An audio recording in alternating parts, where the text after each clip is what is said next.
Boris hier, BB2K Airsoft Channel. Schön, dass ihr wieder eingeschaltet habt. Ja, noch ist der Tisch hier leer. Das ändern wir gleich in den nächsten Sekunden. Heute möchte ich euch mal die neuen Produkte von der Firma Ace-Tech vorstellen. Die war nämlich ziemlich fleißig. Auf der IWA hatten sie ja schon eine Menge vorgestellt. Und von dem Zeug habe ich jetzt was bei mir auf dem Tisch, um es euch zu zeigen. Es ist noch nicht alles, aber eine ganze Menge. Zum anderen werdet ihr heute im Review sehen den nagelneuen Quark R. Das ist ein Tracer und Muzzle Flash Generator für Airsoft Shotguns mit einem Bifrost verbaut. Also hier schöne bunte Palette.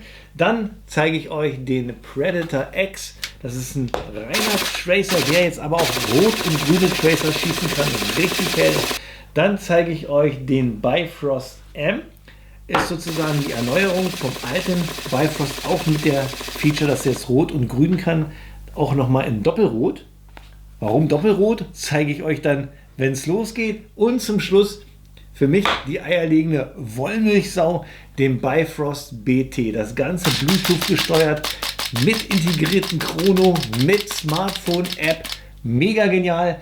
Und damit man auch sieht, was ich euch heute zeige, werde ich ein paar rote Tracer und noch ein paar grüne Tracer mit euch zusammen verfeuern.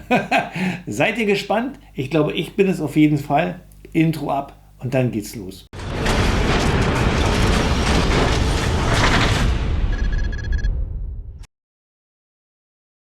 Intros durch, da bin ich wieder. Ja, bevor wir starten, zunächst erstmal einen herzlichen Dank an die Firma Ace-Tech, die all diese schönen Produkte hier produziert haben für uns Airsofter, damit wir ein klein wenig mehr Spaß beim Airsoft-Spielen haben. Und das hat man auf jeden Fall mit den Tracern definitiv.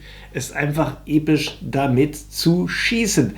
Ja, so ein bisschen Star Wars-Feeling, das sieht in Arms einfach absolut gigantisch aus. Ja, fangen wir an. Bevor ich hier alles auseinander pflücke und wir uns die Produkte einzeln anschauen, kommen wir erstmal zu den Preisen. Da haben wir zum einen erstmal den Predator X. Das ist dieser reine Tracer mit dem AT2000R Modul jetzt drin. Das Ding kostet 72 Euro. Dann haben wir den teuersten hier auf dem Tisch, den Quark R, den Shotgun Tracer. Der kostet 223 Euro, eine ganze Menge Geld. Dann haben wir hier den Bifrost R. Das Teil kostet 113 Euro. Und zum Schluss für mich, ja, Highlight, den Bifrost BT, der kostet 118 Euro. Also nur ein bisschen Aufpreis. Habe das Teil aber auch schon für 134 gesehen. Schaut da auf jeden Fall mal, wenn ihr danach sucht euch das günstigste raus. So, und jetzt würde ich sagen, ja, schieben wir das alles mal beiseite. So, und dann fangen wir mal an mit dem Predator X. Der Predator X kommt hier in diesem weißen Karton mit einer Abbildung vom Modul selber. Wenn wir den Karton einmal aufmachen, so, schauen wir das mal, haben wir zum einen hier einmal eine Anleitung in Englisch. Dann haben wir hier den Tracer selber nochmal in Folie verpackt. Ich hole ihn mal hier raus. So. Schön aus Aluminium gefertigt, in einem satten Schwarz, hier mit einem weißen Aufdruck, Ace-Tech Predator X. Persönlich hätte ich es lieber gesehen, wenn das hier lieber schwarz eingeprägt wäre. Weiße Schrift finde ich jetzt nicht so toll, weil das Ding hier sieht so ein bisschen aus wie ein Suppressor und dieses weiße Logo macht das irgendwie kaputt. Aber wenn man will, kann man das ja schwärzen. Dann gibt es dazu noch ein USB-C Ladeteil. So, schauen wir uns mal den Tracer etwas genauer an. Die technischen Daten blende ich euch hier an der Seite ein. Das ist jedenfalls ziemlich robust aufgebaut. Ist ja, zweiteilig aufgebaut. Man kann hier die Endkappe abschrauben. Mache ich mal. Die Kappen sind alle mit O-Ringen geschützt, sodass hier kein Wasser eindringen kann. Dann sehen wir hier das Tracer-Modul. Das ist der AT2000R. Das Besondere an diesem Modul ist, dass der jetzt ohne Probleme auch rote Tracers verschießen kann. Man braucht es nicht irgendwas umschalten, wie wir das von den alten Tracern können. Ihr könnt hier sofort loslegen und alles durchjagen, was geht. Und dank diesem Modul ist das hier auch richtig hell und das Rote funktioniert hier tadellos. Verbaut ist hier auch noch ein Akku. Das Besondere ist, den könnt ihr auch rausnehmen und wechseln. Nicht so wie bei den anderen Tracern, die hier fest verbaut sind. Wir haben hier einen USB-C Ladeteil. Dadurch geht das Laden auch ziemlich schnell. Innerhalb von 3 Stunden ist das Ganze aufgeladen, wenn er komplett leer ist. Und dann ja, stehen euch so ungefähr 20.000 Schuss zur Verfügung. Auf dieser Seite befindet sich der Ladeport. Da steckt ihr einfach das USB-Kabel hier an und dann seht ihr hier die Betriebslampe, dass das Ganze leuchtet. Auf der Seite seht ihr hier so ein Pulsieren.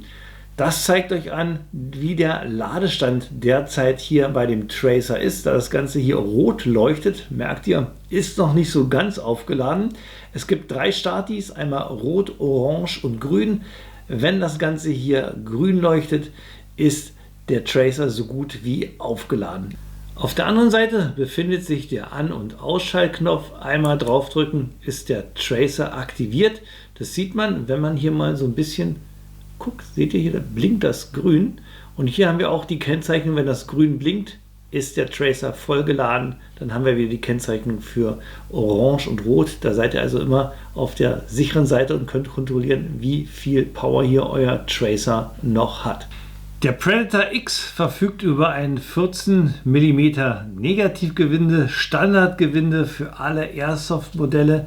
Ich habe das Ganze mal hier an der VFC SIG MCX Rattler montiert und ich finde, hier macht sich das Teil besonders genial, weil wir hier eine schöne kurze Airsoft haben und in Kombination hier mit dem langen Tracer-Modul sieht das absolut fantastisch aus. Ob es auch in Action fantastisch aussieht, ich würde sagen, das schauen wir uns jetzt an.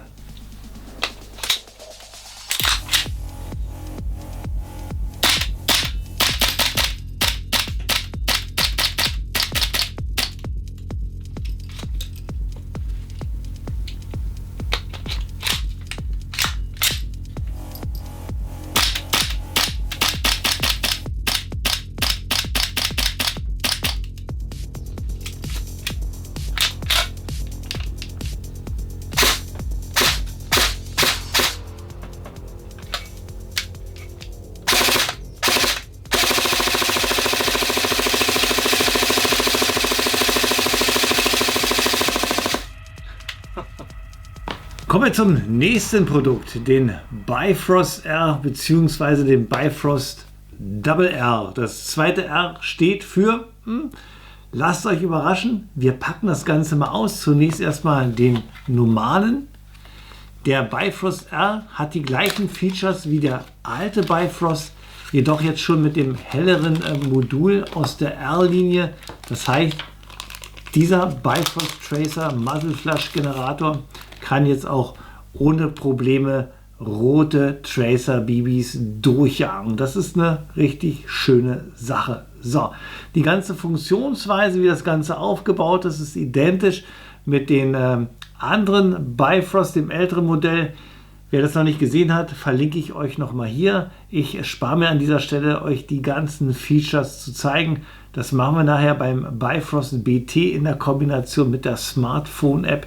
Das ist nämlich eine richtig geniale Sache. So, das ist der schwarze. Zum Lieferumfang gehört hier auch nochmal ein Adapter von 14 mm auf 11 mm, sodass ihr das auch an Airsoft-Pistolen anbringen könnt. Und dann gibt es dazu auch nochmal ein USB-C Ladekabel und nochmal einen 6-Kant-Schlüssel, damit ihr den Tracer richtig schön fest an die Pistolen ranbekommt. So, jetzt schauen wir uns nochmal den Double R an, was da das Besondere ist. Und ich denke mal, ihr könnt es schon ahnen, was da anders ist. Ich packe das mal aus. Haben wir eigentlich den gleichen Lieferumfang, außer wir haben jetzt einen roten Tracer. Der sieht so aus, also mal was richtig anderes. Ich zeige euch mal beide noch mal rein. Ja, rot, ja, für was kann man das Rote nehmen? Lass mich mal kurz überlegen. Zum Beispiel für die Deadpool. Da passt der rote Tracer absolut perfekt drauf.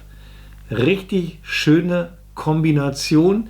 Natürlich könnt ihr das dann mit anderen Airsoft-Modellen auch machen, aber ich finde hier mit der Deadpool sieht das richtig genial aus. Hier den schwarzen habe ich auch noch mal ran gemacht. Hier an der Kalaschnikow PLK von Kaizuna Works. Ja, Könnt ihr natürlich auch an Airsoft-Gewehre dran machen. Ich denke mal, das zeige ich euch auch noch mal schnell. Ein Beispiel von der Rattler. So sieht das Ganze dann aus. Finde ich auch absolut fantastisch, dass wir hier noch was Kürzeres haben. Das macht das natürlich hier gerade in Kombination mit der Rattler sehr, sehr kompakt. Aber ich bleibe dabei, Rot auf Rot finde ich absolut genial. Was haltet ihr davon? Schreibt es mal in die Kommentare. So, ich würde sagen, lassen wir die beiden auch noch mal rattern.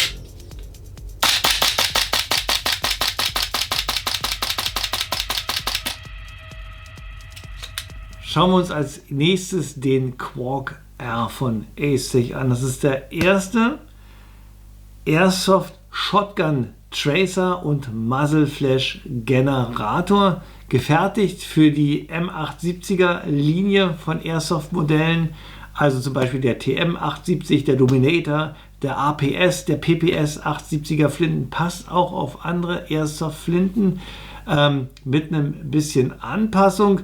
Und ich habe eine Airsoft Flinte heute für euch dabei, da passt das Ganze auch auf und das sieht einfach absolut episch aus. Aber wir sind ganz am Anfang, schauen wir uns mal den Packungsinhalt an. Wenn wir den Karton öffnen, haben wir zunächst hier, ups, fällt schon raus, eine Bedienungsanleitung und eine Montageanleitung in verschiedenen Sprachen. Dann haben wir hier den Tracer nochmal in einer Schaumstoffhülle verpackt. Dann haben wir hier noch eine Accessoirebox. Wenn ich die aufmache, haben wir hier zum einen erstmal ein USB-C Ladekabel, einen Sechskantschlüssel, den braucht ihr, um den Tracer an der Flinte zu montieren. Dann habt ihr nochmal einen Satz Dichtung und auch nochmal so eine Anpassungen zwischen 0,7 und 0,9 mm. Der Adapter ist hier konzipiert für 23 bis 23,5 mm Außenrohrlänge und hier könnt ihr halt mit den Adapterplatten das Ganze nochmal anpassen, wenn es ein bisschen enger sein soll. So, holen wir mal den Tracer selber raus. Ist ein riesiger Kabenzmann, muss auch so groß sein, weil wir brauchen ja eine große Öffnung für die Airsoft-Flinten, die ja vom Durchmesser ein bisschen größer gebaut sind als die Pistolen und Gewehre. Das Ganze hier ist nur eine Außenhülle, ist zweiteilig. Wenn ich hier an den Knopf drücke und das Ganze zur Seite drehe, haben wir hier das Modul zum Befestigen am Lauf. Haben wir hier den Sechskantschlüssel, da setzt ihr das dann an und schraubt es an dem Außenlauf an. Hier in dem Bereich haben wir den Tracer selber. Ich hole ihn mal raus. Ist eigentlich so gesehen ein Bifrost in extra large, nennt sich hier Quark M. Dieses Modul hat die gleichen Features wie der normale Bifrost. Von daher empfehle ich euch auch hier, schaut euch mein Review zu dem Bifrost an. Die ganzen Punkte, die ihr hier durchschalten könnt, werden da erklärt. Nur so kurz. Ich haue euch hier auch nochmal die technischen Daten rein. Ihr könnt hier schalten nur Tracer, Oni-Modus, nur Blaster-Funktion, Blaster und Tracer in Kombination. Dann könnt ihr hier die Farben durchschalten.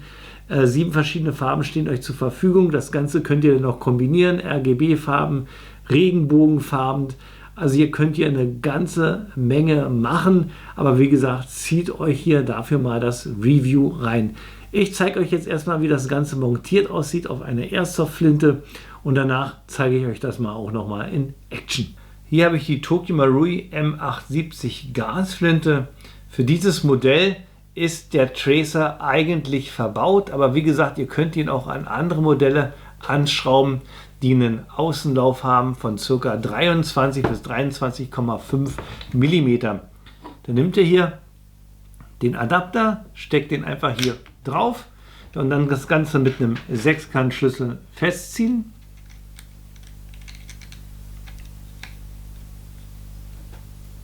Ja.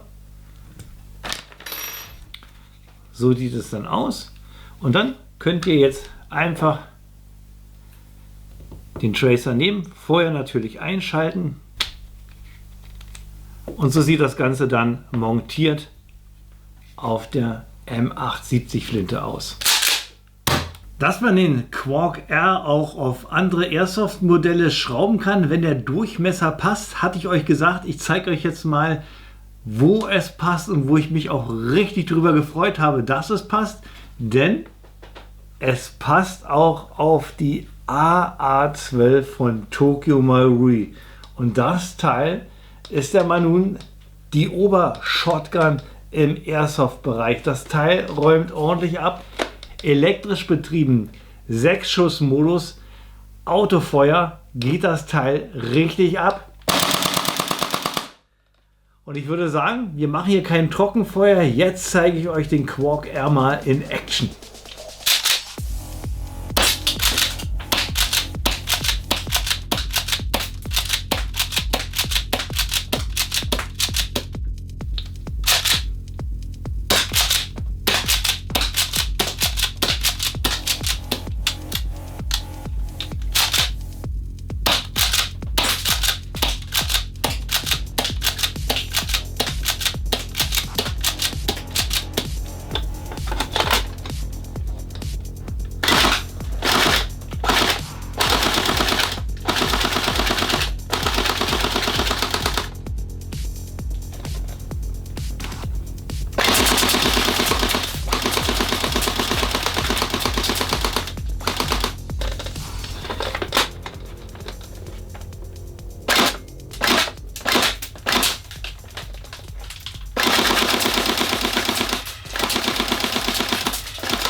Zum Schluss kommen wir zum Bifrost BT. Wie ich am Anfang schon gesagt habe, die eierlegende Wollmilchsau. Denn das Teil kombiniert alles, was das Airsoft-Herz begehrt, beziehungsweise den Tracer und Chrono-Enthusiasten. Hier haben wir nämlich die Möglichkeit, das Ganze als Tracer, als Muzzle-Flash-Generator zu benutzen, mit den ganzen Features von dem Bifrost, also alles sehr, sehr farbenfroh. Dann haben wir hier einen Chrono verbaut und das Ganze per Bluetooth an eine App gekoppelt, mit der ihr ganz bequem die Farbmodis und alles Mögliche einstellen könnt, ohne dass ihr hier kompliziert an dem Tracer selber rumdrücken müsst. Und das Ganze für 118 €. Also ein bisschen weniger Aufpreis, als ihr das bei dem normalen Bifrost R habt. Lohnt sich definitiv. Ja, packen wir das Ganze mal aus, gucken wir uns mal den Lieferumfang an. Kommt jetzt hier in diesem Karton.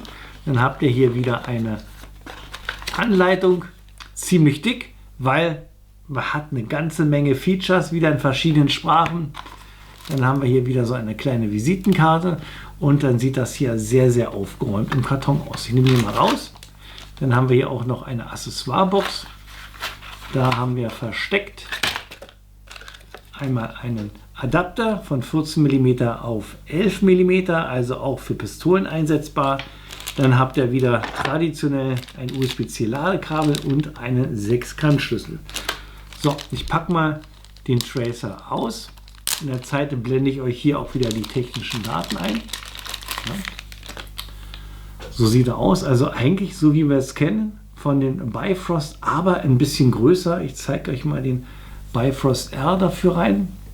Seht ihr, ist ein Stückchen größer. Die Features, alle die der Bifrost bzw. Bifrost R hat, hat hier der BT von Hause aus drin, aber noch ein Chrono und Bluetooth. Und das Ganze schauen wir uns jetzt mal genauer an.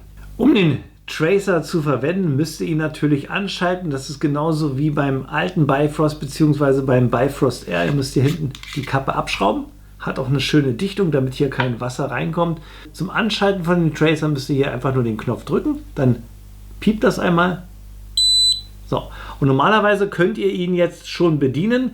Mit diesen beiden Knöpfen könnt ihr jetzt hier die Modis durchschalten, ob ihr nur Tracer haben wollt, ob ihr nur Muzzle Flash haben wollt, ob ihr Muzzle Flash und Tracer haben wollt, ob ihr eins von den 7 Farben haben wollt, oder ob ihr Regenbogenfarben haben wollt, ob ihr dynamisches haben wollt oder ob ihr den Sniper-Modus haben wollt, wo nur jeder x-ter Schuss beleuchtet wird. Das alles könntet ihr jetzt schon machen. Ich lasse ihn aber mal aufgeschraubt, weil jetzt müssen wir ihn erstmal mit der App hier koppeln. Ich starte mal gleich mal die Aufnahme, damit ihr sehen könnt, was ich hier an meinem Handy jetzt mache. So, Aufnahme läuft. Ich blende euch das hier auch ein. Ich starte jetzt die Ace-Tech Software. Jetzt seht ihr auch schon, wird der Bifrost BT hier angezeigt. Jetzt muss ich beim ersten Betrieb das Ganze koppeln. Ich drücke hier einmal drauf. Dann sagt er mir schon, was ich machen muss. Ich soll hier einmal diesen Knopf hier drücken. Das mache ich. So. Und schon ist das Ganze gekoppelt. Richtig genial. Ich kann das jetzt hier auf den Tisch legen. So, jetzt gucken wir uns mal an, was wir hier alles machen können. Zunächst haben wir hier die Tracer-Funktion. Wenn ich jetzt hier mal reingehe, was können wir machen? Normal ist angeschaltet. Wir können den Tracer abschalten, indem ich hier einfach abschalte, wieder anschalte. So, und jetzt haben wir die Möglichkeit, hier auch den Sniper-Modus zu machen. Den hatte ich euch ja schon mal erklärt. Und zwar können wir hier schalten, wie viele Schüsse nicht beleuchtet werden sollen und wie viele Schüsse beleuchtet werden. Das heißt also, dass man sozusagen einen Tracer-Schuss hat, so zum Anvisieren, und die letzten Schüsse sind dann sozusagen ungetracert.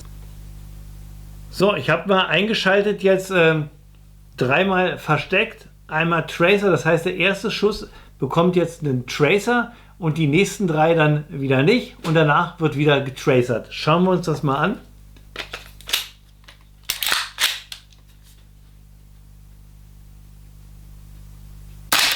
Getracert. 1, 2, 3. Jetzt müsst ihr wieder tracern. Und wieder 1, 2, 3. Tracer. Also funktioniert einwandfrei. Schauen wir uns das nochmal in dem normalen Tracer-Modus an. Dazu einfach umschalten auf Normal. Jetzt ist es an. Jetzt schalte ich ab. Jetzt schalte ich wieder an. Funktioniert tadellos. So, hier kann ich jetzt erstmal die Brille wieder absetzen, denn was ich euch jetzt zeige, ist ganz genial, wird auch von dem Bifrost optisch bestätigt, was ihr hier einstellt, denn jetzt kommen wir zum Flame-Modus. Dazu schalte ich jetzt einmal um. Zunächst, wenn ich jetzt hier den Tracer-Modus angeschaltet habe, bleibt dieser auch angeschaltet, wenn ich den Flame-Modus aktiviere. Wenn ihr den Flame-Modus ohne Tracer haben wollt, dann schaltet das Ganze vorher ab. Das mache ich jetzt mal. Ich schalte mal den Tracer jetzt weg. Gehe jetzt einen zurück und gehe jetzt in den Flame-Modus. Der ist derzeit ausgeschaltet. Ich schalte ihn mal an, indem ich jetzt hier oben reingehe und einmal auf Monoflame drücke. Passt mal auf, was jetzt passiert. Jetzt hat das hier einmal geblinkt. Und jetzt zeigt euch auch an, welche Farbe ich ausgewählt habe, nämlich Orange. Ich kann hier nochmal auf Confirm drücken. Ja, dann blinkt das Ganze orange. Ich gehe mal hier auf Grün, drücke auf Confirm. Jetzt habe ich sozusagen Grün gespeichert. Gehe auf Blau, ja, oder auf Orange. Lila meine ich, Rot. Ja, da könnt ihr euch das alles so einstellen. Absolut fantastisch. Ihr habt verschiedene Möglichkeiten. Das ist jetzt der Monoflame. Dann könnt ihr euch hier einstellen, das Ganze auf Bifrost. Jetzt ist es so eingestellt, dass das Ganze von Rot auf Orange, Gelb, Blau und weiter geht auf Lila. Oder ihr könnt das Ganze auch umdrehen, dass das Ganze in Lila startet und in Rot aufhört. Die Länge des Strahls könnt ihr auch einstellen. Einmal in der Short. Das heißt, dass Rot nur ganz kurz kommt, danach kommt schon Orange oder halt Mittel oder halt lang. Das heißt, dass sozusagen die Farbe sich ganz langsam ändert in eine andere Farbe oder halt, wenn er auf Short geht, dass das Ganze richtig schnell funktioniert. Dann habt ihr das auch nochmal als Multilayer. Hier könnt ihr euch die Farben selber einstellen. Zunächst auch hier oben, wie lange soll der Beam laufen, ob es alles kurz wechselt oder lang wechselt oder medium wechselt. Wie viele Segmente ihr haben wollt, voreingestellt sind hier 3. Also ihr könnt hier auch 4, 5, 6, 7 Segmente machen und dann könnt ihr jede einzelne Farbe für euch selber programmieren. Dann drückt ihr einfach hier drauf auf Grün, ändert das zum Beispiel in Gelb. Hier das Ganze möchte ich hier in Orange haben. Das möchte ich hier so haben. Orange mache ich mal hier grün. Und hier mit Confirm habt ihr das Ganze abgespeichert. Und genau so wie ich es jetzt eingestellt habe, wenn ich jetzt so schieße, wird auch der Beamstrahl generiert von Gelb zu Orange, Blau bis weiter zu Pink. So, das nächste, was ihr hier einstellen könnt, ist Dynamic. Dynamic heißt, ihr könnt verschiedene Farben einstellen, auch wieder, wie viel Shots dieses dynamische Schießen sein soll. Also hier könnt ihr ordentlich viel einstellen. Hier unten habt ihr auch nochmal so eine Kurzwahltasten, wo ihr euch das Ganze hier auch nochmal durchschalten könnt. So, nächster Punkt. Gehen wir hier raus. Wie gesagt, das Ganze könnt ihr kombinieren, entweder mit Tracer zugeschaltet oder nicht Tracer zugeschaltet. Jetzt kommen wir zum nächsten Feature, ist der Chrono. Die App hatte ich euch ja schon mal gezeigt beim AC6000, verlinke ich euch hier. Da läuft das Ganze auch mit Bluetooth. Wie ihr seht, sind hier sogar noch ein paar Werte gespeichert. So, zeige ich euch mal, wie der Chrono hier funktioniert. Dazu lösche ich das erstmal, so, dass wir leer sind. Und jetzt gucken wir mal, was die Rattler so auf dem Kasten hat. Schutzbrille und dann machen wir hier mal ein Chrono. Richtig schöne Sache.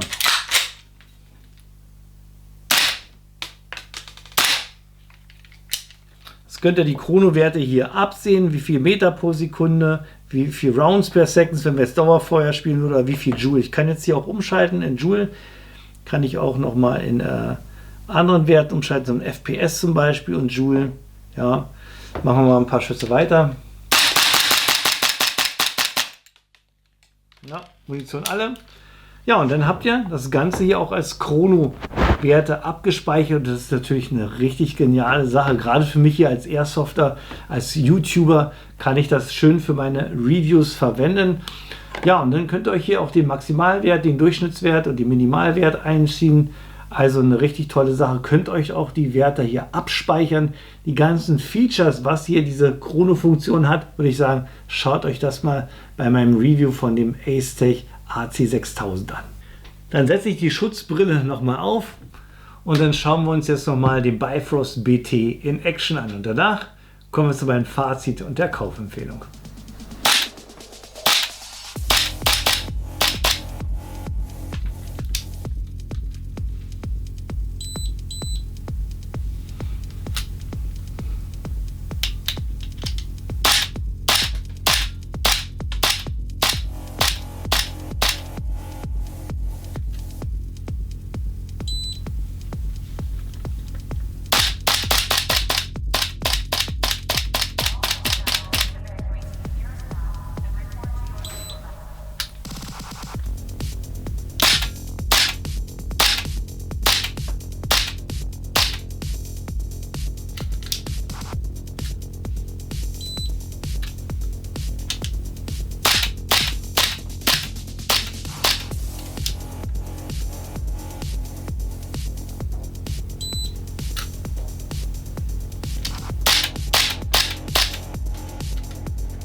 Und da sind wir auch schon am Ende von meinem Review angekommen. Machen wir noch mal eine kleine Zusammenfassung, noch ein bisschen Fazit und Kaufempfehlung, denn ich habe euch ja eine ganze Menge in einem Review hier reingepackt, aber auch eine ganze Menge nicht gezeigt. Weil zum einen Ace-Tech ihre Produkte verbessert hat, die Funktionen aber gleich geblieben sind, wie zum Beispiel bei dem Bifrost.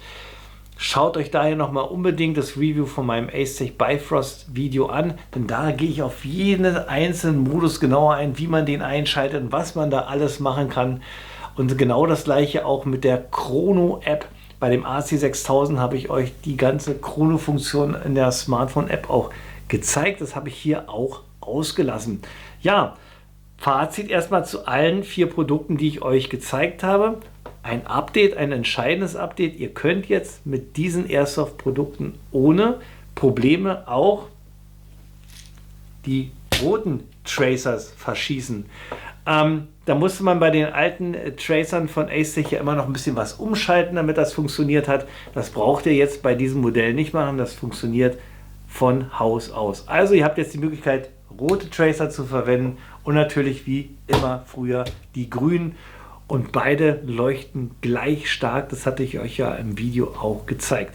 So, machen wir mal eine kleine Zusammenfassung von dem, was ich euch gezeigt habe. Da haben wir einmal den günstigen Tracer hier, den Predator X. Der ist so ein bisschen aufgebaut von außen wie so ein Suppressor. Sieht absolut cool aus.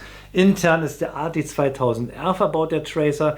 Wie schon gesagt, kann der jetzt auch die roten ohne Probleme. Aber er kann nur tracern, ja. Entweder rot und grün und das auch richtig gut. Ihr könnt hier den Akku wechseln ohne Probleme, braucht also nicht aufladen. Wenn der alle ist, einfach einen neuen Akku reinlegen und weiter geht's. Ihr könnt dieses Modul rausnehmen und auch einen anderen Suppressor reinstecken, sobald es passt. Und dann habt ihr auch mehrere Möglichkeiten, eure Config so auszubauen, dass ihr halt den optimalen Tracer für euch habt. Und das Ganze eigentlich ziemlich günstig. Dann habe ich euch vorgestellt den Bifrost R, einmal in schwarz und einmal in rot. Ich packe euch das mal hier so an die Seite. Ja, Bifrost R ist eigentlich, wie gesagt, nur eine Neuerung von dem Bifrost Modell, das ihr schon kennt. Mit dem Unterschied, dass auch hier jetzt die roten Tracer BBs ohne weiteres funktionieren. Vom Preis her 113 Euro ist okay, aber ich empfehle euch, und da kommen wir zum nächsten, den Bifrost BT. Minimaler Aufpreis, absolut mehr Funktionsvielfalt wie mit den normalen Bifrost. Denn hier habt ihr eine Bluetooth-Kopplung und noch einen Chrono dazu. Und das Schöne bei den Bluetooth-Kopplungen ist, ihr könnt per Smartphone-App die ganzen Modi, ich sehe hier kompliziert bei den Bifrost mit diesen Knöpfen hinten einstellen müsst, ganz smart mit dem Smartphone machen, ja. Und sogar noch viel, viel mehr. Ihr könnt die Farben hin und her wählen. Ihr könnt die Kombination, wie die Farben laufen sollen im Dynamik-Modus, alles einzeln einstellen. Und ihr habt auch noch den Chrono. Und das halt für wenig Aufpreis. Von daher sage ich jetzt schon, Kaufempfehlung definitiv der Bifrost BT. Zum Schluss ein kleiner Exot. Finde ich aber gut, dass Ace-Tech das auch gemacht hat. Denn hier haben wir den ersten Tracer und Muzzle Flash Generator für Airsoft Shotguns. Also wer schon immer seine Shotgun mal erleuchten wollte, ist hier mit dem Teil richtig gut aufgehoben. Aber passt auf, der Adapter, der ist nur konzipiert für einen Laufdurchmesser von 23 bis 23,5 mm. Wenn der Lauf ein bisschen kleiner ist, ist es auch kein Problem. Da könnt ihr so ein paar Adapter dazwischen machen. Sollte der Lauf größer sein, gibt es da eher Probleme. Zum Beispiel wie bei dem, ich hätte es euch gerne mit der Striker 12 gezeigt, aber da passt das Teil zum Beispiel nicht. Also informiert euch, was ihr damit machen könnt. Und dann, wenn ihr natürlich Bock habt, eure Shotgun zu erleuchten, dann ist der Tracer genau das Richtige. Vielleicht gibt es von Ace-Tech auch noch weitere Adapter für andere Airsoft-Modelle. So, das war es jetzt von mir gewesen. Eine ganze Menge Stuff, würde ich sagen. Ich hoffe, ich habe nichts ausgelassen. Wenn ja, schreibt das unten in die Kommentare rein. Ich beantworte dann auch jede Frage, ja. Und ansonsten seid ihr jetzt dran. Ja, was haltet ihr zum Beispiel jetzt hier von dem Shotgun Tracer? Wäre das was für euch oder was haltet ihr von dem Bluetooth-Modell? Für mich immer noch das Beste, was ich euch jetzt hier gezeigt habe. Schreibt das alles mal unten rein. So, das war es jetzt von mir gewesen. Bruce BB2K Airsoft Channel. Wer meinen Kanal noch nicht abonniert hat, klickt mal da oben drauf. Unten gibt es ein weiteres Video von mir. Wir sehen uns beim nächsten Video wieder. Bleibt mir gesund und munter. Euer Bruce.